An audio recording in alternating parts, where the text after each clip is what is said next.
নবীজি যখন নামাজের সালাম ফিরাইতেন, সালাম ফিরানোর পর নবীজি 3 বার ইস্তেগফার পাঠ করতেন।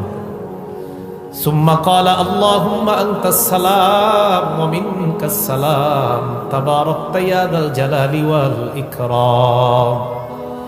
এরপর নবীজি বলতেন আল্লাহুম্মা আনতাস সালাম, হে আল্লাহ আপনি শান্তি, ওয়া মিনকাস সালাম আপনার পক্ষ থেকেই শান্তি, তাবারাকতা ইয়া যাল জালালি ওয়াল ইকরাম, হে মহামহিম মহা অনুভব মহানুভবের অধিকারী আল্লাহ আপনি বরকতময়। এই দোয়াটা আমাদের নবীজি ফরজ নামাজের সালাম ফিরানোর পরে করতেন।